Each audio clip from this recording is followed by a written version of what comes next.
सपने और लक्ष्य में एक ही अंतर है। सपने पूरे करने के लिए बिना मेहनत के नींद की जाती है और लक्ष्य पूरे करने के लिए बिना नींद के मेहनत की जाती है। नमस्कार दोस्तों and my dear students, how are you. तो फिर से स्वागत है आपका क्रैश कोर्स क्लासेस में। मैं हूं Salil Mehta. As I promise you, आज के दिन आपके लिए रिवीजन के लिए वीडियो जरूर आएगा। तो जैसे तैसे भी ये वीडियो मैंने पूरा आज किया ही है, चाहे उसके लिए मुझे कितने एफर्ट्स करने पड़े हो। क्यों? क्योंकि लक्ष्य था आज के दिन वीडियो आना है। देर से ही लेकिन मेहनत में कोताही नहीं। तो जैसे हमने प्रीवियस वीडियो में बताया था, स्ट्रेटेजीज की क्या स्ट्रेटेजीज रहनी है फिजिक्स की आपकी रिवीजन की। जिसने फिजिक्स स्ट्रेटेजी रिवीजन क्लासेस नहीं देखा है वीडियो, वो एक बार वो वीडियो जरूर देखें, ताकि रिवीजन करने से पहले उनको पता चल जाए कि हम किस स्ट्रेटेजी के अकॉर्डिंग अपनी रिवीजन स्टार्ट करने वाले हैं और बच्चों ने भी अपना सारा शेड्यूल कैसा बनाना है। तो do not skip that video. वो वीडियो देखना आपके लिए बहुत जरूरी है लक्ष्य निर्धारित करने के लिए। तो ज्यादा समय ना लेते हुए चलते हैं हम अपने टॉपिक पर। Physics 12th class, even from starting unit 1 electrostatics. तो आपको बोर्ड पर दिख रहे हैं, these are the topics we are going to discuss today.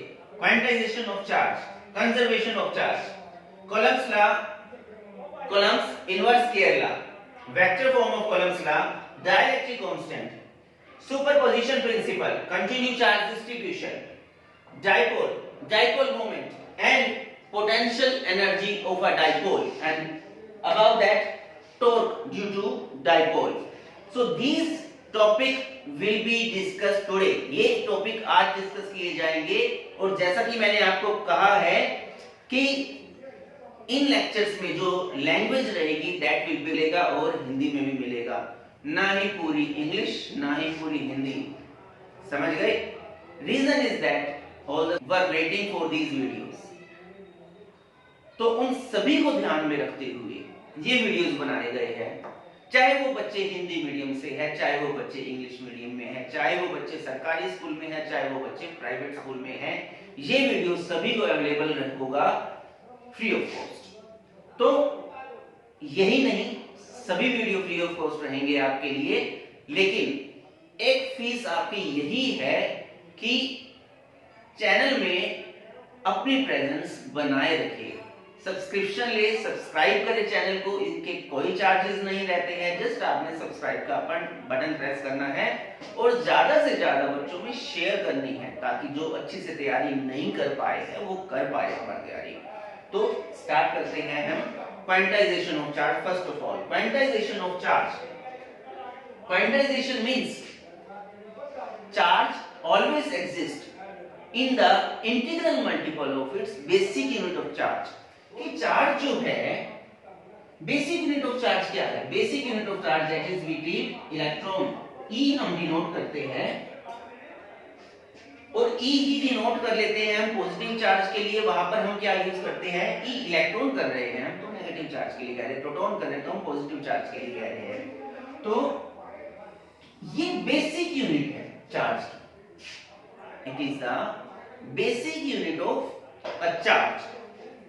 तो ये जो एग्जिस्ट करती है, ये बेसिक यूनिट, ये किस फॉर्म में एग्जिस्ट करती है? ये इंटीग्रल मल्टीपल फॉर्म में एग्जिस्ट करती है, मींस इंटीजर्स की फॉर्म में एग्जिस्ट करती है। किसमें नहीं करती? ये फ्रैक्शन फॉर्म में एग्जिस्ट नहीं करती, p by q फॉर्म में आपकी ये एग्जिस्ट नहीं करती है। किसमें करती है? इंटीजर्स की फॉर्म में करती है एग्जिस्ट। तो हम इसको लिखते हैं n E। तो जो टोटल चार्ज किसी भी सिस्टम में रहता है वो n ही है। n कोई भी इंटीजर हो सकता है, और E क्या रहता है? आपका बेसिक यूनिट ऑफ चार्ज। यहाँ पर है जो चार्ज ऑन इलेक्ट्रॉन। वो चार्ज ऑन इलेक्ट्रॉन कितना रहता है? 1.6 into 10⁻⁻19 coulomb. It is the charge on electron. Negative and positive charge if the electron or if the proton you can use. So इस term को एक और फॉर्म में भी आप कह सकते हो कि charge is always quantized. Charge is always quantized. But कई बार क्या होता है in exam, examiner ask any of the question indirectly पूछ लिया जाता है कि बच्चे ने क्वांटाइजेशन ऑफ चार्ज पढ़ दिया है. What is the cause of quantization? है क्यों quantization? The cause of quantization is one of the property of charge, that is transformation of charge.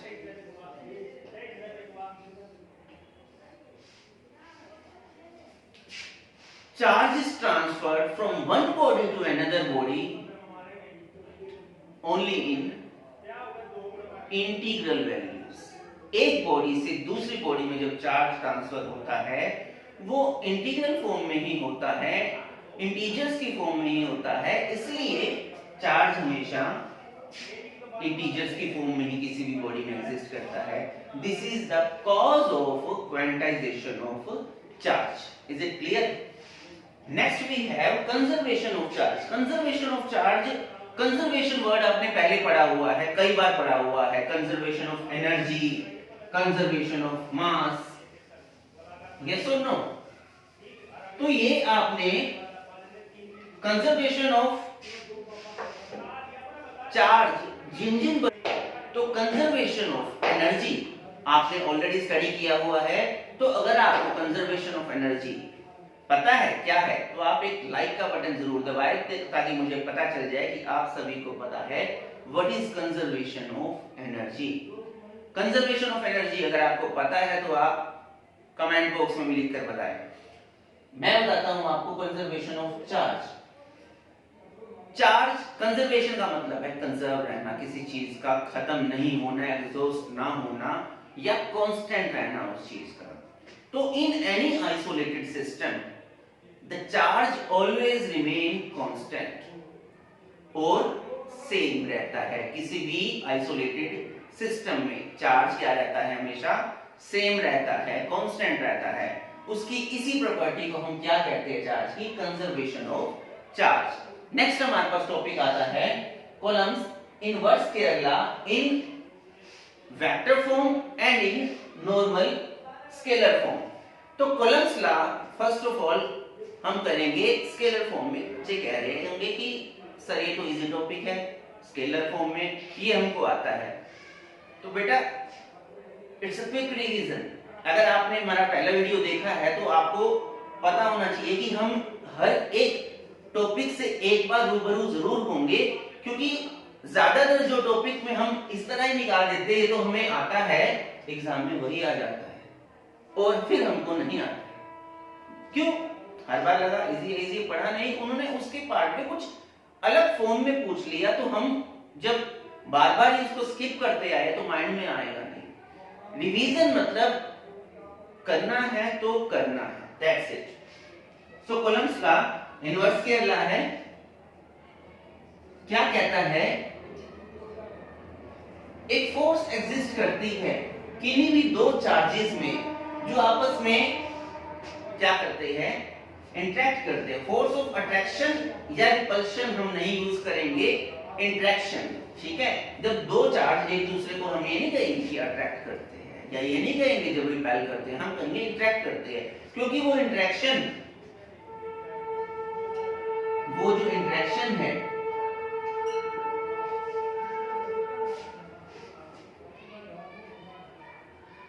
क्योंकि वो जो इंटरेक्शन है वो अगर दो पॉजिटिव चार्जेस के बीच में है तो वो इंटरेक्शन रिपल्शन है. अगर वो दो नेगेटिव के बीच में है तो भी वो रिपल्शन है. अगर एक चार्ज पॉजिटिव है और एक नेगेटिव है तो वो जो इंटरेक्शन है बिटवीन द चार्जेस वो क्या रहेगी? आपकी attraction. As opposite charge attract each other, आपने प्रॉपर्टीज ऑफ चार्ज में पढ़ा है. तो यहां पर हम बात कर रहे हैं कॉलम्स लॉ की. तो when two charges are interacted towards each other, और कब इंटरेक्ट करेगी? when they are placed at some relevant distance, जब उनको किसी भी रेलेवेंट डिस्टेंस पर रखा जाएगा, लेट इट बी r, एक चार्ज q1 एक चार्ज q2, ये हमने माना कि हमने r डिस्टेंस पर एक दूसरे से रखे हैं।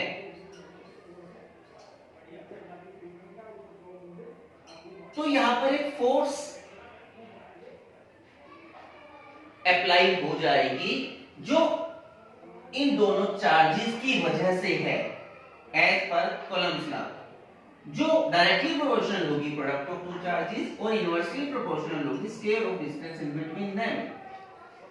Square of distance in between them से डिस्टेंस इनवर्सली प्रोपोर्शनल है, मतलब जितना डिस्टेंस पे चार्ज उतना इनवर्स स्क्वायर का आपका क्या बनेगी, फोर्स बनेगी। इसलिए इस लॉ को, कूलम्ब्स लॉ को इनवर्स स्क्वायर लॉ भी कहा जाता है। और यहाँ पर एक हम यूज करते हैं कांस्टेंट। इस कांस्टेंट को क्या कहते हैं? इस कांस्टेंट को कहा जाता है कूलम्ब्स कांस्टेंट या इलेक्ट्रोस्टैटिक कांस्टेंट। हम इसको कूलम्ब्स कांस्टेंट भी बोलते हैं और साथ में क्या बोल सकते हैं, इलेक्ट्रोस्टैटिक कांस्टेंट भी बोल सकते हैं।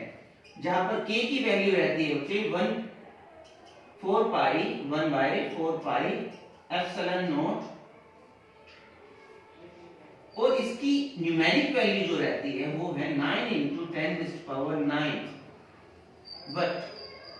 What is the unit? Unit क्या होगी? What is the unit of k?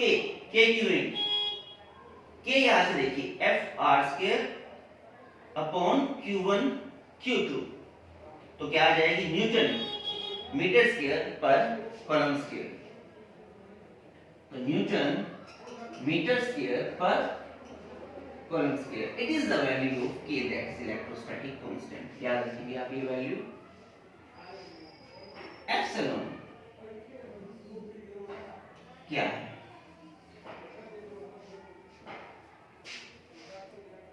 Epsilon is permittivity of free space.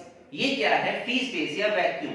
ये जो हमने डिस्कस किया है बच्चे, यहाँ पर हम मान के चले हैं कि जो दो चार्जेस है आपस में इंटरेक्ट कर रहे हैं, उनको उनके बीच में क्या है? वैक्यूम है। वैक्यूम मींस एम्प्टी स्पेस, कोई मीडियम नहीं है। तो इसको हमने, तो अगर वैक्यूम है तो ये क्या रहता है आपका? परमिटिविटी क्या होती है कि कोई भी मीडियम जिसके बीच में हम स्टडी कोई भी चीज लेकर कर रहे हैं, वो मीडियम, अब इलेक्ट्रिक परमिटिविटी की बात करें तो यहां पर हम क्या करेंगे, इलेक्ट्रिक फील्ड के लिए वो मीडियम कैसे रिस्पॉन्ड करता है, वो उसकी क्या रहेगी? Electric permittivity. कोई भी फील्ड इलेक्ट्रिक फील्ड के लिए किस तरह रिस्पॉन्ड कर रहा है, इलेक्ट्रिक फील्ड लाइंस के लिए किस तरह रिस्पॉन्ड कर रहा है, वो उस चीज की क्या रहेगी? क्या रहेगी? Electrical permittivity. ओके, तो यहाँ पर एब्सोल्यूट इलेक्ट्रिक परमिटिविटी, एब्सोल्यूट का मतलब है यहाँ पर मैं किस चीज की बात कर रहा हूँ? एब्सोल्यूट का मतलब बीच में कोई मीडियम नहीं है। क्या है? सिर्फ क्या है? सिर्फ वैक्यूम। वैक्यूम है उसके बीच में। Is it clear? तो अब हम करते हैं Coulomb's law in vector form. Coulomb's law vector form में हम तीन टाइप से लिख सकते हैं।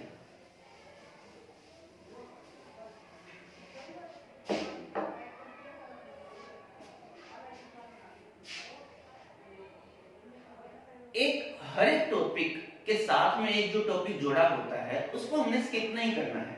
कॉलम्स ला करके उसका वेक्टर फॉर्म नहीं करेंगे, नहीं करना है, क्योंकि ज्यादातर केसेस में अगर आप बोर्ड के पेपर उठा के देखें तो वो सेकंड चीज जो अटैच्ड है वो ज्यादा पूछी जाती है, बेसिक चीज कम पूछी जाती है। बेसिक लेकिन करना जरूरी है। बेसिक नहीं आएगा तो आप नेक्स्ट पर कैसे बढ़ेंगे? तो बेसिक करना है और साथ में उसके आगे भी करना है, उसको स्किप नहीं कर सकते हैं। Is it clear?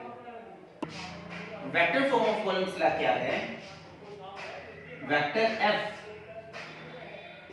Equal to k into q1 q2 being scalar quantity, no vector sign. One form is r12 vector upon r12 cube of its magnitude.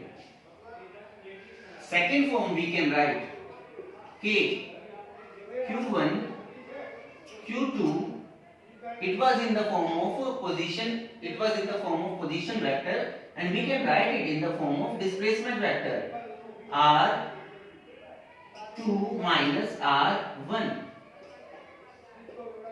upon magnitude of r2 minus r1 whole cube.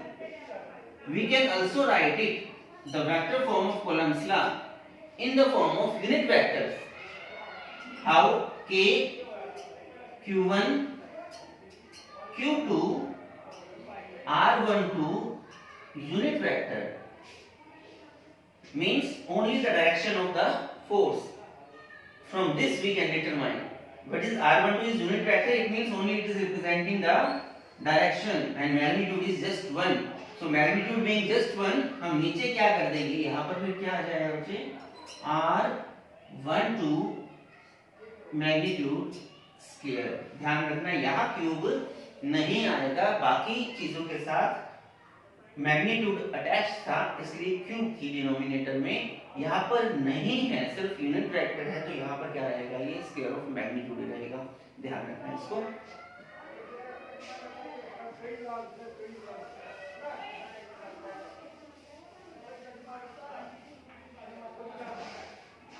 Video lectures के कुछ advantages हैं. Do you know what are the advantages? आपको ये नहीं कहना पड़ता sir एक बार रिपीट करना, जस्ट पॉज एंड रिवाइंड. आप दोबारा कितनी बार भी देखिए. Even after that if you are not getting, just make a comment to make it more clear. थोड़ा फास्ट चलेगा इसमें क्योंकि ये क्विक रिवीजन का पार्ट है, लेकिन कोई भी टॉपिक आपका क्या रहेगा, स्किप नहीं होगा. हर एक चीज आपको ध्यान में लेके बताई जाएगी. इतनी भी क्विक नहीं है कि आपके समझ में ना आए. हाँ, जो पहली बार ही कर रहे होंगे शायद उनके लिए ये थोड़ा स्पीडली होगा, लेकिन घबराने की कोई बात नहीं है. जैसे कि आपको बताया है कि हमारी स्ट्रेटेजी के अकॉर्डिंग हम चलेंगे. Don't forget to watch that video. तो स्ट्रेटेजी के अकॉर्डिंग ही हम चलेंगे, तो आपको सारा सिलेबस अच्छे से रूबरू हो जाएगा. तो मैं बता रहा था एडवांटेज, और जिस चीज के एडवांटेज होते हैं उसके साथ साथ क्या रहते हैं, डिसएडवांटेजेस भी रहते हैं. इस टॉपिक के बाद मैं आपको इसके डिसएडवांटेजेस भी बताऊंगा वीडियो लेक्चर के. नेक्स्ट है हमारे पास डाइइलेक्ट्रिक कांस्टेंट. तो डाइइलेक्ट्रिक कांस्टेंट क्या है? अभी हमने किया था एब्सोल्यूट परमिटिविटी किया था.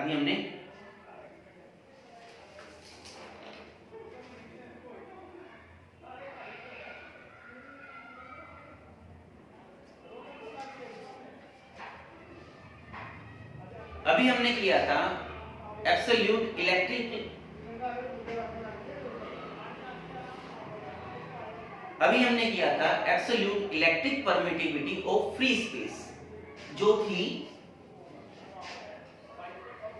Epsilon not. मींस हम जब भी एफ निकाल रहे थे उस केस में वो एफ नहीं, क्या चीज थी, F not. F not means अगर एफ नॉट लिख दे, इट इज अंडरस्टूड कि वो क्या चीज लिखी गई है, वो जो फोर्स कैलकुलेट कर रहे हैं वो फ्री स्पेस में कैलकुलेट कर रहे हैं, वैक्यूम में कैलकुलेट कर रहे हैं. If I replace F naught with Fm, is it clear?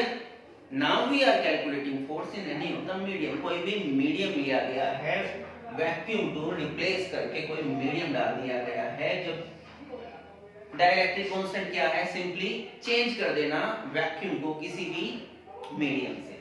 तो Fm अगर हम करते हैं तो फॉर्मूला क्या आ जाएगा, ऊपर हमने किया था तो क्या फॉर्मूला था बेटा हमारे पास, K Q1 Q0 Q1 by R square. यहाँ हम K ना लेके क्या ले लेते हैं, एग्जैक्ट इसका जो वैल्यू है एप्सिलॉन नॉट. Fm के केस में आ जाएगा 1 by 4 पाई एप्सिलॉन नॉट. नहीं लगाएंगे यहाँ पर मीडियम के केस में. नॉट तो एब्सोल्यूट इलेक्ट्रिक परमिटिविटी, एब्सोल्यूट क्या मतलब है, free space. Q0 Q1 by R square. Here dividing both, इनको डिवाइड कर देते हैं, everything will be cancelled. कुछ रह जाएगा हमारे पास, नीचे एप्सिलॉन नॉट और ऊपर एप्सिलॉन। रेशियो रहेगी परमिटिविटी की, मीडियम टू एब्सोल्यूट की।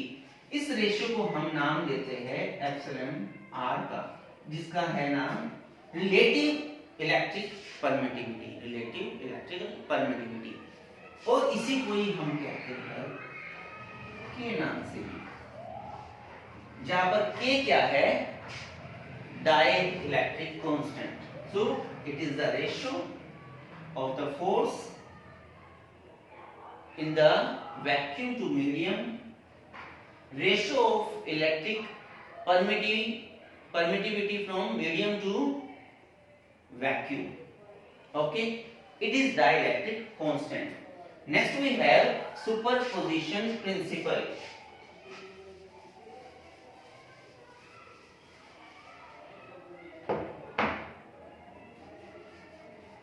Superposition principle, पोजीशन जिसकी सुपर हो जाए, सुपर मतलब कि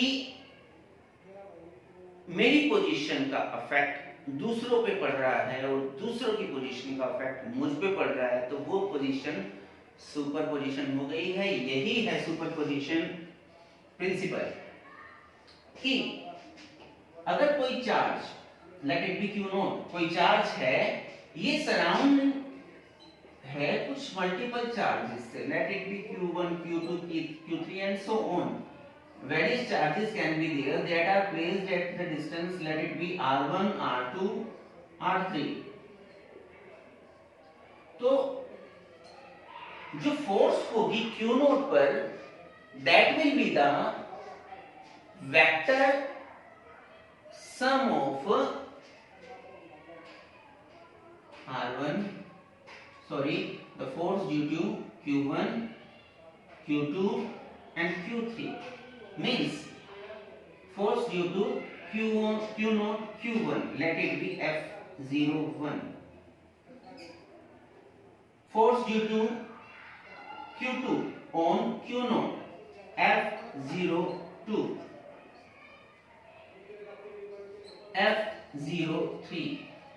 So superposition principle says the total force exerted on this charge due to these charges will be their equal to their sum।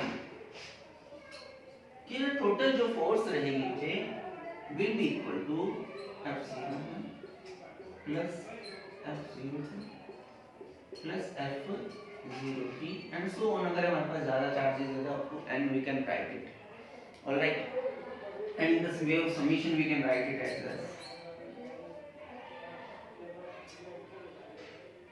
आप यहाँ पर f0 n लिख सकते हैं, और अगर हम फॉर्मूला यूज करेंगे तो आपका q not qi ri square, ठीक है, इस फॉर्म में हम लिख सकते हैं समेशन करके। इसका वेक्टर फॉर्म में लिखना है तो आप वेक्टर फॉर्म में भी लिख सकते हैं, जैसे कि आपको पहले भी बताया जा चुका है। तो मुझे लगता है सुपरपोजिशन प्रिंसिपल भी क्लियर हो गया है। डाउट के लिए कमेंट सेक्शन है आपके पास। तो अब हम बता रहे थे डिसएडवांटेजेस। डिसएडवांटेजेस ये है कि आपको लेक्चर देखते वक्त, मैं एक्चुअल में नहीं देख रहा हूं, तो आप जो पॉज करके रिवाइंड कर सकते हैं, आप उस पॉज को करके ये भी कर सकते हैं, चलो बाकी का आधे घंटे बाद देखेंगे, बाकी का कल देख लेंगे। ये डिसएडवांटेज है। तो इस डिसएडवांटेज का बहुत बड़ा डिसएडवांटेज हो जाता है, बच्चा वीडियो देख ही नहीं पाता है। Treat it as your lecture की तरह ट्रीट करें। बस इतना कर सकते हैं, जैसे लेक्चर में आप वाटर वॉशरूम परमिशन ले लेते थे, तो पॉज करके चले जाए और वापिस आकर फिर से बैठ जाए। कल पर छोड़ने वाले का आज कभी नहीं आता है, और जिसका फिर आज नहीं आता है वो औरों का मोहताज हो जाता है। तो हमेशा क्या फिर नहीं करना है कि इससे पूछना है, उससे पूछने से, अपने दिमाग से पूछना क्वेश्चंस एग्जाम में। और वो कैसे होगा? जो वीडियोस खुद देखेंगे, लेक्चर्स खुद अटेंड करेंगे आप। जब आपने लेक्चर्स अटेंड नहीं किए तो कैसे आप पेपर अटेंड कर पाएंगे? Not possible. तो ये एक डिसएडवांटेज होने ना देना वीडियो लेक्चर का, ये प्रूव कर देना कि होते हैं पर होने नहीं देना। नेक्स्ट आते हैं कंटिन्यूअस चार्ज डिस्ट्रीब्यूशन, जिसको CCD भी बोला जाता है। Continue charge distribution. Continue charge distribution क्या है? कंटिन्यू चार्ज डिस्ट्रीब्यूशन है कि आपने प्रॉपर्टीज ऑफ चार्ज में पढ़ा था कि when charge given to a conductor it resides on outer surface. जब किसी भी कंडक्टर को चार्ज दिया जाता है तो वो कहाँ रह जाता है? उनके आउटर सरफेस पर रह जाता है। No charge exist inside. Inside कोई भी चार्ज एग्जिस्ट नहीं करता। और एक और चीज भी पढ़ी थी, the charge given to a conductor distributes. जो भी चार्ज दिया गया वो डिस्ट्रीब्यूट कर लेता है अपने आप को इक्वली ओवर द सरफेस, कि जिस तरह का सरफेस उस तरह का उसके ऊपर चार्ज किया जाएगा, डिस्ट्रीब्यूट।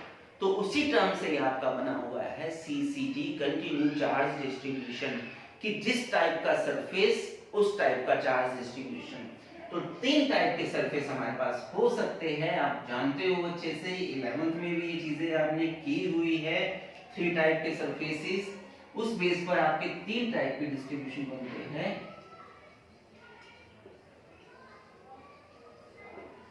लीनियर चार्ज डिस्ट्रीब्यूशन,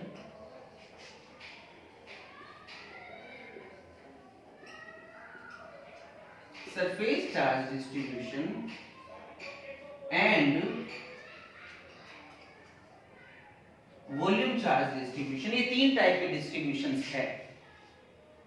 तो ये 3 टाइप के डिस्ट्रीब्यूशंस के अकॉर्डिंग जो डिनोट करते हैं हम इसको, denoted by lambda, surface charge denoted by sigma, volume charge denoted by रो।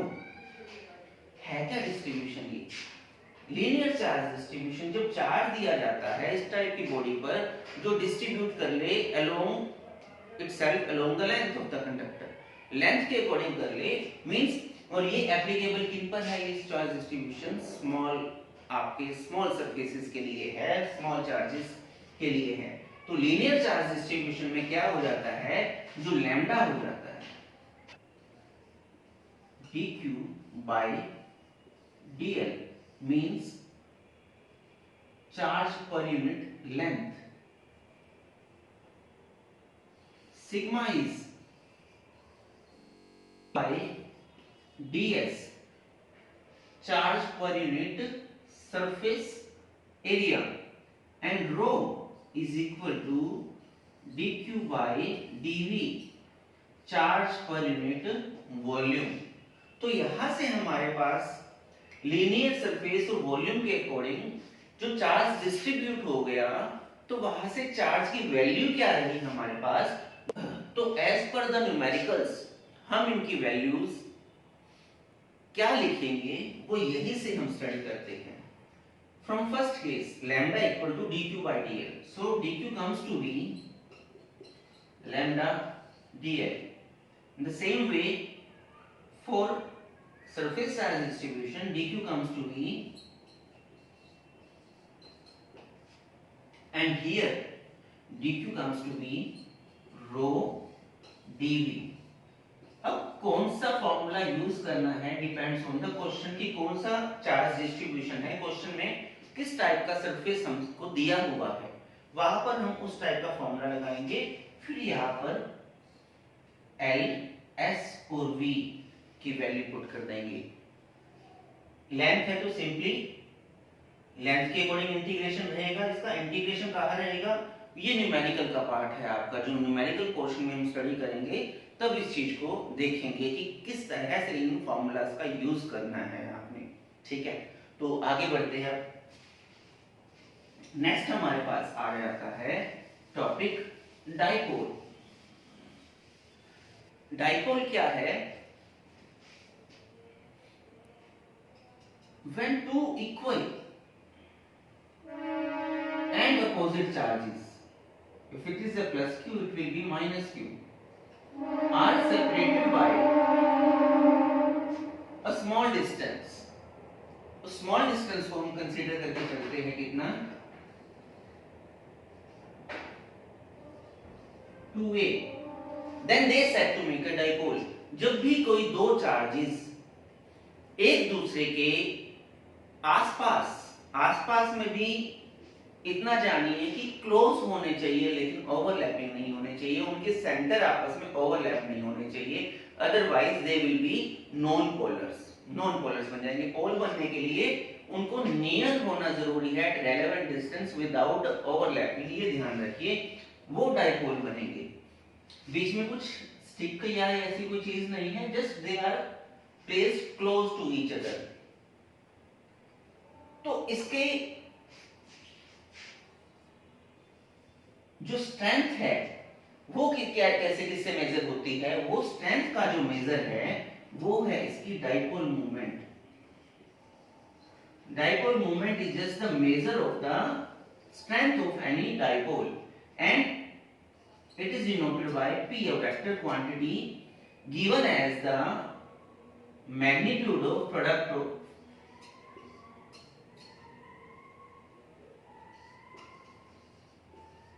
किस किस की प्रोडक्ट है, product of magnitude of either of the charge. Magnitude लेना है, पॉजिटिव है नेगेटिव है, मैग्नीट्यूड लिया हमने मींस पॉजिटिव क्वांटिटी ली, और साथ में जो डिस्टेंस है, the distance by which these two charges are separated.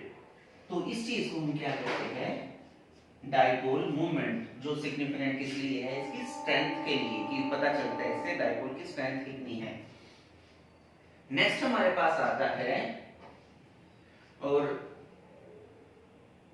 इसकी यूनिट क्या रहेगी, unit of Q is coulomb, this is distance, simply distance metre, so column meter is the unit of dipole moment.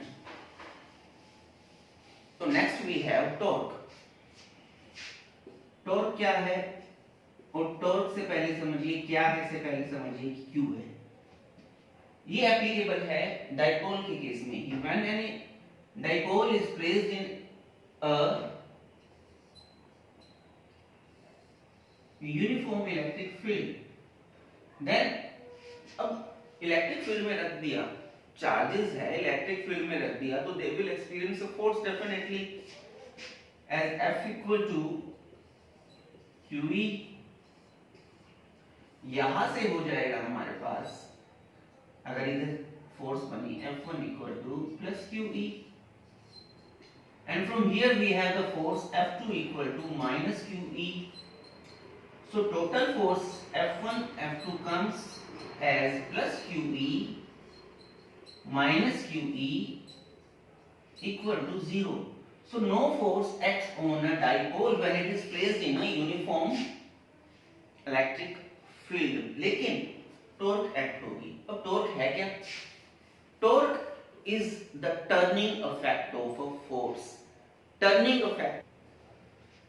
Formula of torque.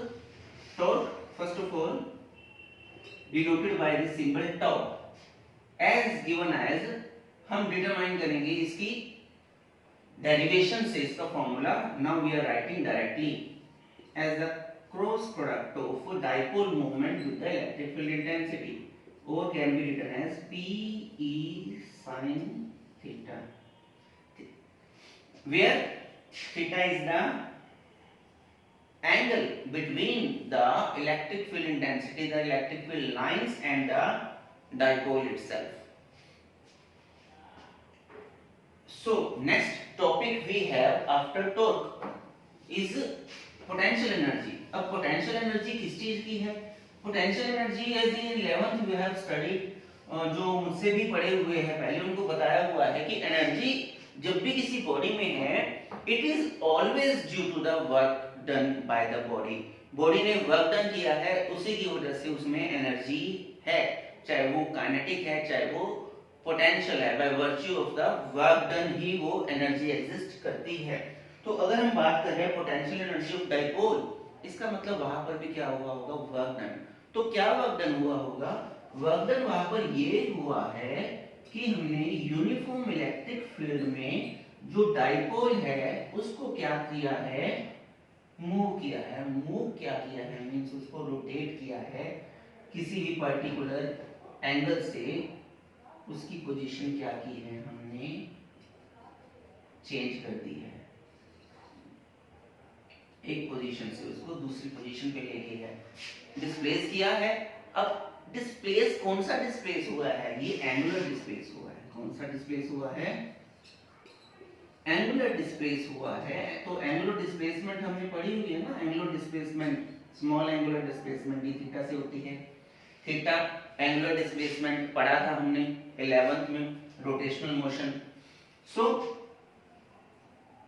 Angular displacement की है यहाँ पर, मतलब work done, और work done हमने यहाँ पर रिकमेंड करना है कितना है, तो वर्क डन का तो आपको फॉर्मूला पता है ना, force into displacement, force into displacement. तो यहाँ पर कितनी फोर्स है, कोई फोर्स नहीं है, फोर्स 0 आई थी, यहाँ टॉर्क है, तो क्या आएगा, टाउ इनटू डिस्प्लेसमेंट की जगह angular displacement, tau D theta. Value रख के सॉल्व करके यूजिंग डेरिवेशन हम वैल्यूज की रखेंगे, जो टाउ की हमने फॉर्मूला बताया था अभी, उसको सॉल्व करेंगे हम, पीई साइन थीटा रख के इंटीग्रेट करके इसकी वैल्यू आएगी, हम आगे करेंगे वो डेरिवेशन पोर्शन में एज पर आवर स्ट्रेटजी। तो यहाँ पर टाउ डी थीटा में यहाँ पर क्या आ जाएगा, इसको सॉल्व करने के बाद माइनस पीई कोस थीटा, और साथ में, और ये वर्क डन किसमें स्टोर हो जाएगा, in the form of you, you determine the potential energy. तो ये potential energy of a dipole भी हो गई, यही वर्क डन बाय डाइपोल हुआ। अब यहाँ पर अगर एंगल आ जाता है तो हम इंटीग्रेट करते वक्त पार्टिकुलर किस से किस एंगल पर कितनी फोर्स एक एंगल से दूसरे एंगल पर किया, अगर हमको एंगल की वैल्यूज नहीं मालूम तो थीटा 1 टू थीटा 2 वैल्यूज मालूम है, तो हम यहाँ पर लिमिट्स के साथ इसको इंटीग्रेट कर देंगे। अब आपसे एक क्वेश्चन, टॉर्क की वैल्यू मैंने बताई थी P क्रॉस E या PE साइन थीटा, आप बताएंगे किन एंगल्स पर मैक्सिमम और किस एंगल पर मिनिमम टॉर्क एक्सपीरियंस होगी डाइपोल को, किस एंगल पर मैक्सिमम और किस एंगल पर मिनिमम टॉर्क एक्सपीरियंस होगी डाइपोल को, कमेंट करके आप बताएंगे मुझको। So that was all about this chapter. एक बार देखिए, दो बार देखिए, इतनी बार देखिए कि आपकी इसकी क्विक रिवीजन हो जाए और आप नेक्स्ट कंटेंट के लिए प्रिपेयर्ड हो। वहां पर आपको ये ना करना पड़े कि थोड़ा पिछला रह गया, एक बार देख लेते हैं। No, whenever the second lecture is coming, before that आपको ये क्लियर कर लेना है, मतलब मान के चलिए आपके पास एक दिन है पूरा करने के लिए, इसको देखने के लिए, स्टडी करने के लिए, और हो सके तो क्या करना है, इसको नोट डाउन कर लेना है। ठीक है, वीडियो को शेयर कीजिए अपने फ्रेंड्स के साथ, लाइक कीजिए और चैनल को सब्सक्राइब जरूर कीजिए। तो नेक्स्ट वीडियो में मिलते हैं हम कैपेसिटर और इलेक्ट्रिक पोटेंशियल के साथ। Till then do not worry about the study because I am here for you. आप ही के लिए लेक्चर स्टार्ट किए हैं, तो अगर आप अभी भी टेंशन में रहे तो कोई फायदा नहीं है मेरी मेहनत करने का और लेक्चर्स बनाने का। तो टेंशन भूल जानिए, फिजिक्स मैं संभालूंगा आपकी। Do not worry about these things. Okay, so thank you.